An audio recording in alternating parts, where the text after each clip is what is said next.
primeira coisa que se vê quando chega a esta terra são as referências aos ninjas.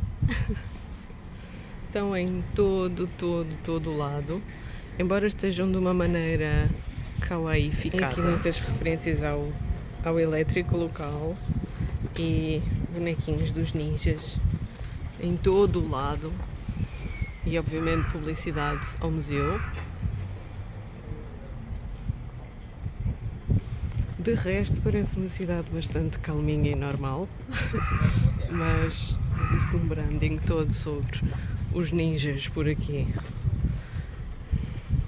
Tirando essas coisas mais modernas que têm a ver com as cidades pequenas terem que criar branding para sobreviverem e terem alguma relevância, para além de suportar também um certo sentido de identidade local, isto tem realmente um fundamento histórico e muito património classificado interessante para visitar. Portanto, vamos ver o que é que eu posso visitar nos próximos dias, que eu vou passar aqui e de que maneira é que isto pode vir a ser interessante.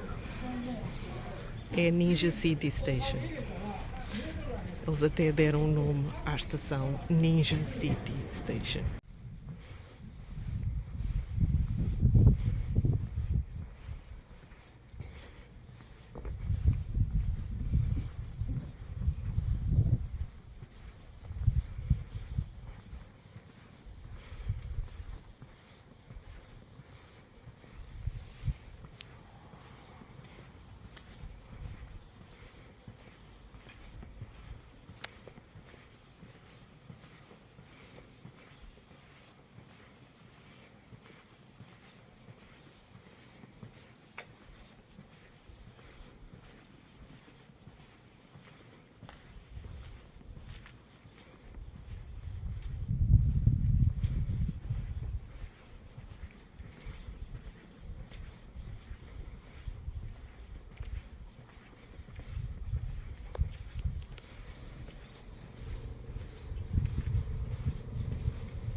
Estes sinais são postos assim em esquinas ou ao pé de passadeiras ou no meio da rua, mas não a atrapalhar o trânsito, são postos só para sinalizar que aqui vão passar as crianças a caminho da escola, a ir para a escola ou voltar da escola. Então são pontos onde as crianças estão a circular e os condutores têm que saber. E as próprias crianças, porque às vezes elas perdem-se quando são pequeninas, então sabem, não, é para ir para ali. Estando a andar por aqui há mais ou menos uma hora, com uma paragem para almoçar pelo meio, o centro de Iga, da povoação onde moram as pessoas, que é basicamente do outro lado da linha do comboio em relação ao sítio onde está o castelo, e que eu suponho que seja mais turístico, vou lá depois, mas o centro onde moram as pessoas parece-me fofíssimo, adorável. Já vi 3 infantários, 3. Não sei onde é que está o problema da natalidade no Japão, aqui não é. Entre infantários e escolas primárias e mães com aquelas, olha, nem de propósito, com aquelas bicicletas, normalmente são chamadas bicicletas das mães. Aliás, não é por acaso que há aqui tantas lojas disto. É porque as bicicletas são a maneira de se deslocar preferencial das mães com crianças. Tem uma cadeirinha para a criança. Pronto, o que eu vejo para aí, também porque agora são 3 horas, e as pessoas estão a ir buscar os miúdos à escola, ou à creche, mais exatamente, ou à escola primária ou à creche. O que eu vejo para aí é raparigas que parecem ter 30 anos, no máximo dos máximos, se calhar até menos, com uma ou duas criancinhas nas bicicletas. Portanto, isto é muito calminho. Este é o primeiro posto dos Correios que estou a ver em todo este percurso que já andei a pé. Da ideia que isto tem tipo uma farmácia, uns Correios, um hotel, creches, muitas casas familiares e assim. Aqui o posto dos Correios é um bom sítio para vos dizer onde é que estamos. Então, esta estrada que vai daqui para aqui, esta estrada nesta direção é a Old Higa Highway. A estrada que lhe faz 90 graus é para Ueno no Ninmachi, acho eu. O Ueno aqui é o Ueno de Iga. Ueno no Ninmachi, ou seja, um bairro, uma freguesia dentro do centro histórico de Iga Ueno.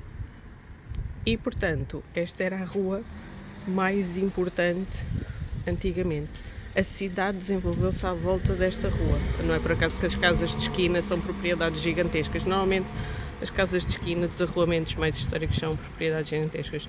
Nesta direção vai ser praticamente a estação Uenoshi, onde eu cheguei. O que quer dizer que esta rua vai passar à frente da estação, não vai a direito para a estação, vai passar à frente da estação.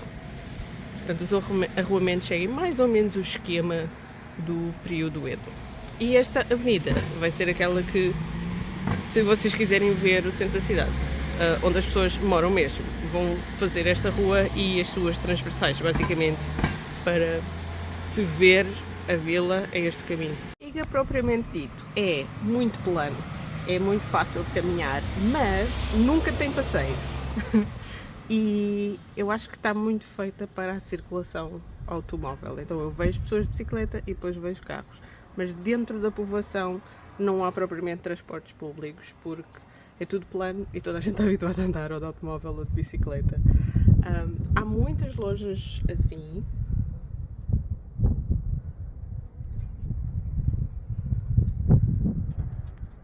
Devolutas, completamente abandonadas, mas também há muita reconstrução de casas históricas, mantendo a historicidade dessas casas, que se nota que estão a tentar transformá-los, revitalizá-los do ponto de vista cultural e até pormenores engraçados, como eles fazerem assim ikebanas, utilizando esta esteira que servia normalmente para peneirar arroz ou outro tipo de cereais.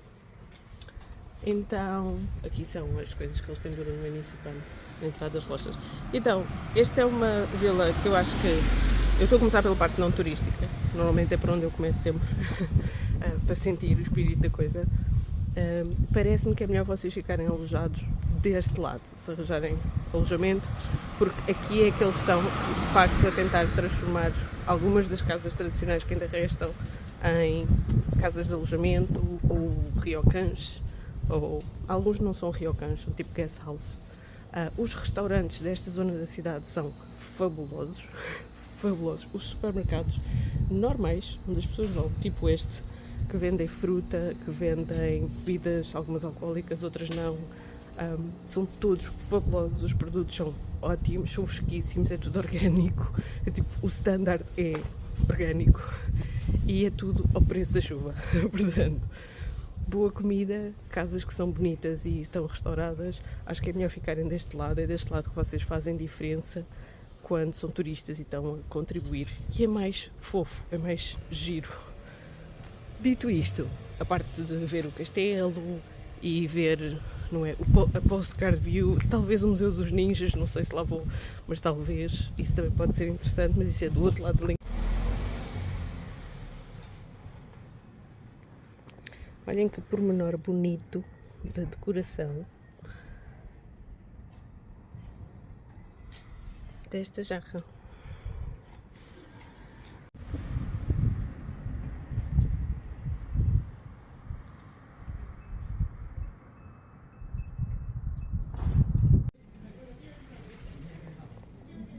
Eu calculo que este seja o Basho, o poeta, porque uma das casas onde o Basho terá vivido durante algum tempo foi aqui em Iga, e até existe uma coisa no mapa turístico que é a casa do Matsuo Basho. Não quer dizer que ele tenha vivido permanentemente muito tempo em nenhum dos sítios por onde passou. Uma grande parte da vida dele foi uma espécie de poeta itinerante. Estão a ver ali os meus sapatinhos em baixo? Se vocês quiserem visitar, também têm que deixar ali os vossos sapatinhos. Então, esta primeira sala parece ser uma sala de palestras e eventos, o que a senhora da entrada me tentou explicar em japonês, que fizeram aqui uma coisa de ikebana, recentemente, arranjo floral. Informações práticas. Mais uma vez, não foi o primeiro sítio em que isso aconteceu, ela ficou chocada que apareceu alguém para visitar. É muito interessante, eles realmente não estão à espera e não costumam ter gente. Depois, isto funciona um bocado como um centro comunitário, claramente. Temos aqui estes tatamis, mas estas salas estão todas abertas porque hoje está bom tempo e o jardim está ali à frente e é bonito. Mas isto funciona essencialmente como um centro comunitário, em que eles de vez em quando fazem coisas como os tais encontros de ikebana ou outras coisas. Tal como me tinha parecido do lado de fora, e disse logo no vídeo, ok, isto não é contemporâneo do Basho. Isso é claro, qualquer pessoa que estuda arquitetura japonesa percebe. Isto é uma casa com uma tipologia arquitetónica, eu diria, quase na época Meiji, ou se calhar início de Meiji. Época mais ou menos da transição. Então, mas o que é que eles fizeram aqui? Eles reconstruíram inteiramente esta casa em 2018. Portanto, é mesmo muito recente. Só abriram ao público em 2019.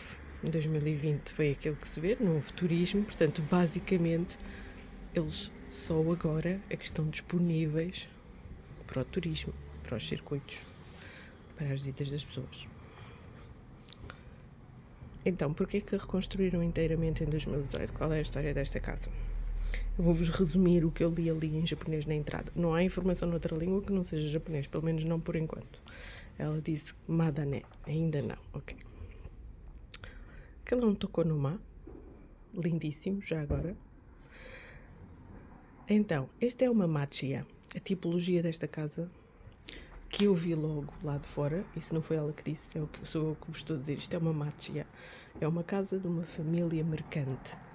Também pode-se chamar machiya a tipologia de uma casa de um ranking de samurai um bocadinho mais pobrezinho, ok? Mas geralmente tem a ver com uma família que tinha negócio próprio e a chamada townhouse. Townhouse é a machiya.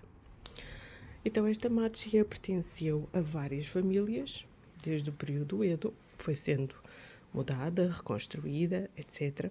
Algumas das suas características como machiya do período Edo ainda cá estão, embora os materiais em si sejam novos. E a família do Basho, quando ele era pequeno, porque o pai dele teve aqui negócios nesta cidade, a família do Basho viveu aqui. Portanto, este não é um daqueles sítios onde ele passou enquanto ele era um poeta itinerante, um poeta em viagem, mas sim um sítio onde a família dele viveu, e ele viveu quando era pequeno. Coisas como o jardim interior que está aqui são features, características da casa. Coisas como o armazém, este armazém que está aqui. Vocês veem muito esta tipologia de armazéns, por exemplo, em Matsumoto. São muito parecidos com este. Não se nota daqui, mas eu estou-vos a dizer, as paredes deste armazém são muito, muito grossas. São tipo 50 centímetros de espessura. É isso que faz dele um armazém. Então, ter um jardim interior, ter um armazém que ainda por cima praticamente não se vê da rua. Eventualmente vê-se o telhado, mas não se vê o armazém. E ter uma casa organizada à volta disto, com ainda por cima um eixo de 3 salas muito grandes de tatami, que dão para fazer eventos, vender produtos, receber convidados, organizar um banquete, etc. São algumas das características que fazem disto uma machiya. Suponho que a família do Basho apesar de ele depois ter um bocado renegado as suas origens burguesas, vivia-se muito bem, já que tinha uma propriedade destas, num sítio como Iga e localizada mesmo à beira da Iga Highway, ou seja, a grande rota que no fundo ligava isto com, por exemplo, a rota que iria para Matsusaka, para Ise, eventualmente até para a zona de Sakai, sul de Osaka, que era realmente a zona dos mercadores e bem mais rica do que aquilo que se chama hoje em dia Osaka. Depois o Dotonbori, a zona dos canais, acabou por ser desenvolvida, mas os mercadores estavam em Sakai. Então esta casa é grandita. Ali abre para um outro jardim, que é o jardim de trás. Esta é a parte em que podem de novo usar sapatos. E aqui tem esta torneira. Normalmente, quando tem assim uma torneira, significa que há um rio ou um canal a passar aqui, ou adjacente ou por baixo da casa. Muitas vezes um ribeiro foi encanado para servir de sistema de escoamento de águas da casa. Estão a ver ali, aquele pode ser um poço. Então há uma parte da casa que se entra ali naquele portão, vocês estão a ver de esguelha, mas é ali à frente. Há uma parte da casa que se entra ali naquele portão e que se pode sempre caminhar com os sapatos da rua, passando aqui pela fonte da água, até ao jardim de trás. E há uma outra parte da casa, que é esta aqui. Isto não são todas as machias assim, mas as machias mais desenvolvidas têm essas duas valências. Significa que há as pessoas de dentro da casa e as pessoas de fora da casa. Os trabalhadores, os visitantes, e também dava muito jeito para carregar e descarregar materiais, seguir aqui ao lado da casa sem ter que passar por dentro da casa propriamente dito.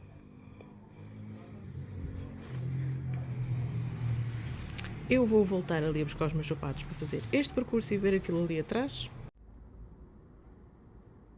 Então, fazendo a outra maneira de viver esta casa, experienciar esta casa, que é não tirar os sapatos. Aqui nesta parte da entrada, conseguem ver, temos aqui um travejamento, pronto, e um teto mais alto. E inclusivamente ali uma abertura. Esta é a parte da casa onde temos uma espécie de alternativa ao tokonoma. E também temos aqui uma estrutura muito interessante, que é muito característica das casas, realmente na transição do período Tokugawa, o Edo, para a era Meiji, que é este sítio para descansar as sombrinhas e os guarda-chuvas. Isto servia os dois propósitos, proteger do sol e proteger da chuva. E é um processo muito complicado fazer isso. São objetos muito valiosos, muito caros, porque cada um tinha que ser feito à mão com muita perícia. Então o sítio para descansar as sombrinhas aqui marca realmente a chegada das pessoas. Depois aqui temos os espaços mais de confecção de alimentos, porque também temos a fonte de água.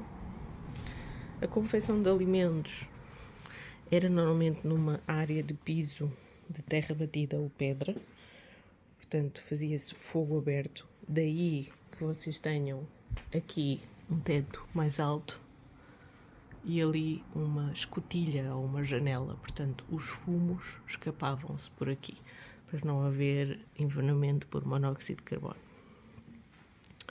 Portanto aqui tem o sítio do fogo aberto e de confecção de alimentos que podiam passar para a parte de dentro da casa por esta porta.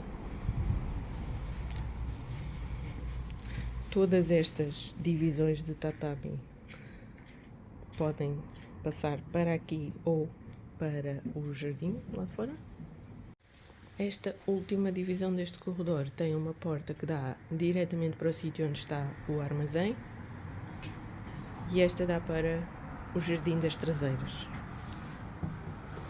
No jardim das traseiras temos então aqui uma espécie de cabaninha, uma reconstituição de uma cabaninha bastante mais modesta, que esta sim é mais exemplificativa do tipo de cabanas em que mais tarde ao longo da vida o Basho viveu, porque é mais exemplificativo pelo menos esta, não as telhas não, as telhas são mais tardias, mas esta estrutura é mais parecida com os primeiros 2 séculos do período Edo, nomeadamente o facto de vocês terem troncos não polidos, usarem canas para os segurar, usarem canas para esta proteção de janela, não havia vidro, nem papel nas janelas, elas eram mesmo abertas. Porta, se houvesse, era de correr, mas no período Edo até costumava não haver porta, ou então era uma coisa destas assim, de canas. O telhado seria de colmo e as paredes seriam assim, de terra batida misturada com palha, portanto ficariam bastante fibrosas. Eu não sei se isto é o verdadeiro material ou uma espécie de recriação contemporânea. Estão a ver, quando queriam fechar a janela, tinha uma placa de madeira, mas que é opaca e que está pendurada aqui do lado de dentro, e depois, se estivesse a chover muito, se tivesse tufão ou neve, baixavam isto e fechava completamente, o que fechava também a luz. Então o efeito do som quando neva, ou o efeito dos jarros de cerâmica que estão fora da porta, geralmente com água ou às vezes com a fermentação dos vegetais ou do miso, e que racham com o frio e com o gelo, mas não se vê porque estamos às escuras, porque isto está tudo fechado e isto foi corrido, por isso também está fechado. Esse efeito é muito falado na poesia do baixo, está presente na poesia do baixo e na poesia de toda a gente daquela época, não é? Portanto, é muito interessante que nós, através da poesia antiga, neste caso poesia, vemos coisas muito práticas, que é, quando estava a nevar, estava às escuras, por causa das estruturas da arquitetura da época. Então, as artes ligam-se umas às outras. Estão a ver, se eu quiser fechar esta porta, exerce força e ela fecha. Ela corre por aqui, mas fecha também a luz.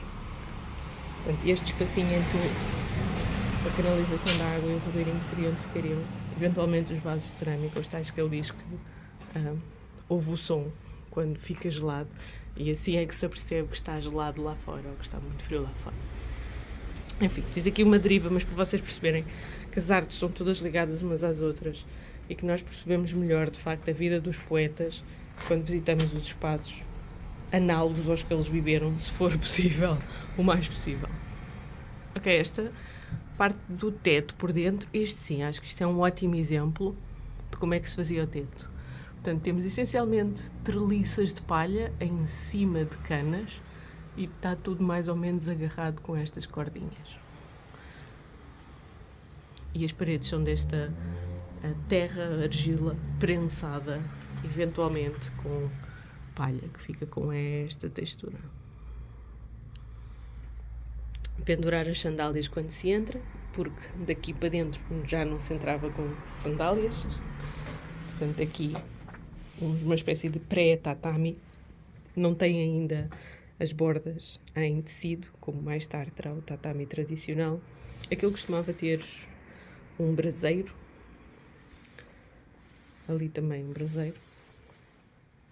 Pronto, isto era realmente a estrutura normal dos espaços, era uma divisão, that's it. Se tivesse uma mesa já não era mau, e as pessoas dormiam diretamente nas esteiras de palha. E se esta divisão tivesse uma janela, também já era muito bom. Este tipo de casas podia ter ou não um espaço de arrumos aqui em cima, um bocadinho mais aqui em cima, ou podia ser simplesmente caixa de ar, câmara de ar, porque a câmara de ar ia ajudar a gestão das temperaturas. Lá está, estes sítios têm alguma informação, mas está em japonês. Sim, eu disse-vos, característico dos primeiros séculos do período Edo. Eu nem preciso de ler as coisas, basta-me ver a arquitetura. Está uma reconstrução interessante. É claramente uma construção moderna, não é? Vê-se que isto foi feito agora. Mas foi feito para ser pedagógico. E este é só um vídeo curto, não é? Já vou em 5 minutos. Eu pensava, vou fazer isto em 1 minuto. Não consigo fazer só 1 minuto. Mas é uma estrutura realmente muito pedagógica e muito mais se poderia dizer disto. Portanto, venham cá, que eu depois faço a versão estendida. Não temos tempo limite de visita, o que é bom e é raro, porque normalmente nestes sítios, se forem sítios concorridos, tem tempos limites de visita, tem um daqueles circuitos marcados em que tem que ir toda a gente atrás de toda a gente. Aqui não. Acho que até podemos fazer aqui uma atividade. Pronto, e este é o jardim das traseiras da casa, que necessariamente mudará muito conforme a época do ano em que a visitam.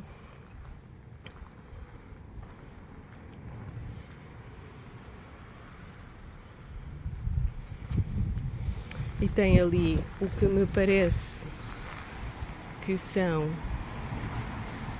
ainda não são sakuras, aqui são ume, mas são muito bonitinhas, estão a fazer o seu melhor a sobreviver ao vento. Embora aqui haja de facto algumas sakura, mas não são estas são ume, porque aqui nas montanhas há Yamasakura, ou seja, a sakura das montanhas, mas estas são ume. São muito, muito bonitinhas. Olhem a parte de trás da flor, estão a ver como é avermelhado e depois a parte avermelhada abre e revela as pétalas. As pétalas não são sempre da mesma cor, mesmo numa mesma árvore, as pétalas vão clareando com o tempo. Quando ela, claro, existe uma que é cor-de-rosa, até que existe cor-de-rosa mesmo fúcsia, muito escuro. Mas esta parece-me ser daquelas que quando abre é um levemente rosado e depois vai ficando mais branca. Reparem como ela cresceu imenso, olhem, este bocadinho do tronquinho, agora o meu dedo vai desfocar, mas este bocadinho do tronquinho já é deste ano, estão a ver? O crescimento mais recente. Desculpem, isso é a minha nerdice da natureza, eu gosto muito de ver estas coisas das árvores, estão saudáveis, fico feliz. O baixo eu faria poesia sobre isto, eu não sou tão dotada assim. Portanto, ficam com as fotografias e a filmagem. Quando eu digo que no Japão vocês têm que se habituar que os horários praticados são diferentes, é mais ou menos deste tipo de coisas que eu quero falar. Então, a partir das 15 horas está em vigor o dinner menu do jantar. Mesmo que os estabelecimentos fiquem abertos até, neste caso, bastante tarde, porque ele diz ali à frente, naquele papelinho cor-de-rosa, que está aberto até às 8h30, normalmente isso significa que o último serviço é às 7h30, uma hora antes. 8h30, ou o que quer que seja que é o horário que eles fecham, é sempre o horário que sai o funcionário e a porta fechou. Não é o horário em que vocês podem entrar no estabelecimento. E outra coisa que vos queria mostrar era aqui. Estou num centro comercial, à beira da estação, do outro lado da rua em relação à estação. A padaria, a esta hora, que ainda não são 4 da tarde. Se vocês pensam que vão a uma padaria para tomar um lanchinho de pãozinho, não, a padaria está vazia. E não vão fazer mais. Estão a ver? O que está aqui é o que está aqui. Todas as outras prateleiras já estão vazias e não vão fazer mais. E isto é a padaria grande no centro comercial à frente da estação. Ok? Portanto, eu sei que não estando cá é difícil acreditar, mas aqui toma-se o pequeno almoço às 6h30, o almoço às 11h30, meio-dia, e o jantar às a partir das 5. Nos ryokans a partir das 5 seguramente. Na rua se calhar ainda conseguem mais tarde, mas não muito mais do que isso.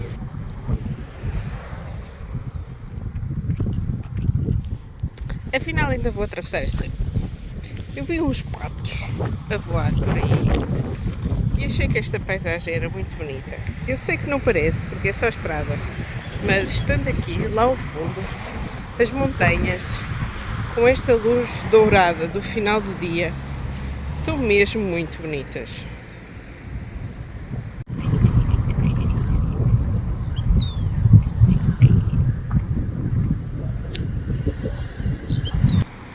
Está uma ótima noite para andar a pé. Aquilo não é uma lâmpada, é a lua cheia. O Kamuri 103 não é só um apartamento, uma estadia. Ele é um facto histórico. Ele é património cultural classificado. É um armazém do período Edo, anterior à Restauração Meiji, que foi mantido na sua estrutura e apenas adaptado a um quarto. O que quer dizer que vocês estão dentro de um monumento. Quando chegam já terão colocado aqui as vossas malas, eles têm serviço de concierge. A porta fecha à chave e vocês têm uma chave. À vossa esquerda têm as escadas para cima. Aqui tem uma pequena recepção com água, chás sem taína, que eu acho um toque muito, muito útil e muito raro no Japão terem este cuidado. Obviamente o jarro elétrico para aquecer a água. Tem também um serviço de smartphone com internet para internet que podem carregar aqui e levar para a rua, por exemplo, para consultarem os mapas, tudo o que vocês quiserem, tem internet incluída. Existe ar-condicionado nos 2 pisos, sim, porque isto tem 2 pisos. Aqui temos um pequeno armário de arrumos, um casaquinho para o vosso conforto e umas calças, portanto isto serve de pijama. O tecido é muito macio e confortável. E o habitual spray de odores. Em relação a odores, este espaço cheira maravilhosamente. Os sofazinhos são confortáveis, o cheiro predominante é pinho natural e aqui temos a parte da higiene totalmente em pinho natural. O cheiro aqui é maravilhoso mesmo. Uau! Portanto, podem fazer ofurô à japonesa com os materiais tradicionais. Também inclui aquilo que é preciso para a higiene dos banhos. Uma porta de correr super confortável. Um tapete fofinho e absorvente quando saem. Aqui têm o secador, os produtos também de higiene e conforto. Uma sanita moderna, à japonesa, desumidificadores e manutenção da temperatura confortável. Reparem na estrutura, ela foi totalmente mantida, incluindo as vigas e até mesmo as janelas. Esta redinha e este tipo de janela é original e mantém a sua função. Aqui nesta porta de correr, muito convenientemente, tem este quadradinho de papel, o que significa que quando a luz está ligada daqui deste lado, nota-se que a luz está ligada. Aqui na parte da banheira, como veem, tem stores, podem decidir fechar os stores e ter privacidade nos banhos. Um sofá para 2 pessoas deste lado, um sofá para uma pessoa, uma pequena mesa, outra pequena mesa também portátil. Aqui temos um mini frigorífico com o serviço de bebidas que depois serão cobradas se as consumirem, como é costume, mas está recheado, o que mais uma vez é raro nos hotéis japoneses, não costuma estar. Aqui tem o conforto de cobertores extra e um cofre. Até se trouxerem bebidas da rua para além daquelas que estão cá, é fácil abrir com isto. E agora subimos a escada. Esta escada é bem larga. Mais uma vez, quando fizeram esta adaptação, tiveram em conta esses fatores. As escadas originais que existiam nestes armazéns eram metade da largura, portanto, não seriam confortáveis para vocês. Gosto da maneira como eles, por exemplo, na porta mantiveram esta viga original, mas depois colocaram esta de pinho, que está cru, não está sequer envernizado, portanto, é muito notório aquilo que na estrutura é do período Edo e aquilo que é novo. Olhem este teto maravilhoso. Achei bonito o toque do candeeiro. Este tipo de trabalho feito com palhinha natural. Isto não é plástico. Isto é uma espécie de papel, na verdade. É uma fibra tipo papel, não é bem palhinha. O tom de azul é muito suave e reflete-se ligeiramente aqui nas paredes. Está quase o ambiente de komorebi, ou seja, a luz a passar entre as folhas. quase como se houvesse aqui uma floresta e a luz a passar pela floresta. Está assim um ambiente muito natural que complementa o espaço. O que já de si, por exemplo, o tom das paredes é muito sépia, então o espaço já cheira muito a madeira e já nos faz sentir que estamos num espaço de natureza por causa dos materiais que são utilizados. Ora bem, devido às vigas aqui em cima, para alguém como eu que tem quase 1,80 m, temos que ter cuidado, mas é um pequeno preço a pagar por estar num sítio maravilhoso como estes. As aberturas para cima estão seladas com xisto natural, portanto vocês não vão ter aqui a entrada de luz inadvertidamente. Temos todo o sistema de segurança, o alarme anti-incêndios, a libertação da água, se for o caso. Portanto, apesar de ser toda a estrutura em madeira, está tudo acautelado e modernizado, mais um ar-condicionado, que é extremamente silencioso. Ele está ligado neste momento. É extremamente silencioso. 2 camas, portanto, isto é tecnicamente um twin. Cada uma das camas é bastante mais larga do que é costume numa cama single.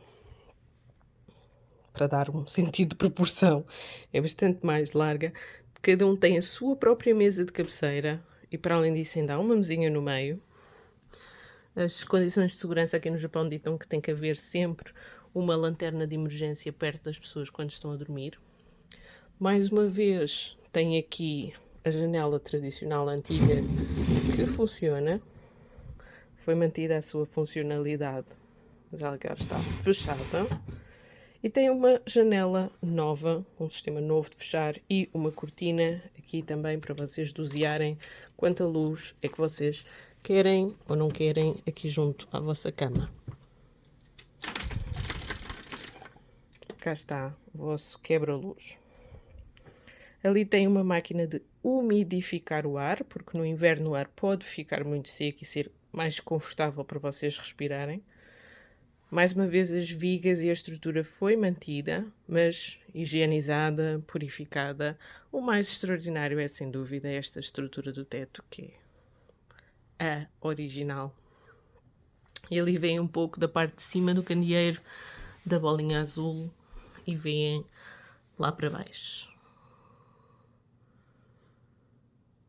A circulação do ar, a leve circulação do ar que existe devido ao pé direito muito alto, cria um fluxo constante de ar aqui, que é muito agradável, é quase uma muito subtil brisa. Mais uma vez, as escadas têm corrimão de um lado, corrimão do outro, e são de uma largura muito confortável e de uma altura confortável também, porque as escadas originais dos armazéns também eram, cada degrau era bastante mais alto do que este. Estão a ver aqui o momento em que a nova estrutura de pinho encontra a madeira antiga. Não está brilhantemente adaptado. É muito, muito espaçoso. Obviamente isto pode ser alugado por 2 pessoas ou por 2 adultos e até 2 crianças menores de 11 anos, que não vai ser acrescentado nenhuma cama nem colchão para elas, é só se dormirem naquelas camas, eventualmente com os pais.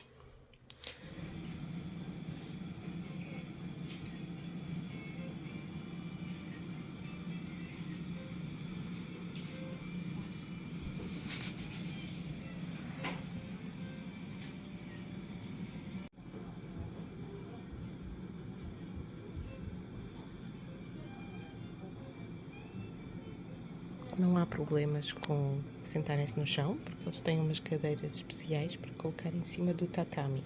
Portanto, têm todas as vantagens e beleza de estarem no tatami e todo o conforto de estarem à mesa à frente de um jardim tradicional japonês, que é lindo. Olhem para isto. Como é que uma pessoa não pode ter vontade de acordar de manhã? Claro que tem. Ainda por cima para comer coisas maravilhosas. Por falar nisso, o menu é extenso. Começa com chá torrado e amazake é não alcoólico. Mas vem aí mais. Este é o set do pequeno almoço e algumas coisas são refill. Então, temos aqui um tacho inteiro de arroz, mas não é um tacho qualquer. Isto é a olaria regional. Apesar de ser olaria, ela aguenta estar diretamente em cima da chama do fogo. E por isso o arroz é realmente feito dentro deste pote, que, para além de ser arroz orgânico produzido aqui na região de Iga, supostamente lhe dará mais qualidades. É o arroz mais brilhante que eu alguma vez vi. Será que eu consigo focar isto? É muito brilhante e cheira muito bem.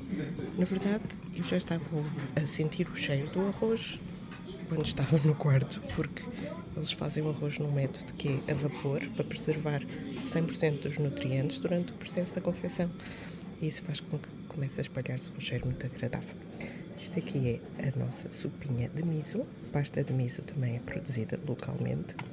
Todos os ingredientes aqui são da região. Particularmente eles enfatizaram o bife. O bife é de um tipo de produção que se chama Hita Beef. E aqui temos pickles, várias amostras de vegetais diferentes, alguns com yuzu, que é um tipo de limão muito refrescante.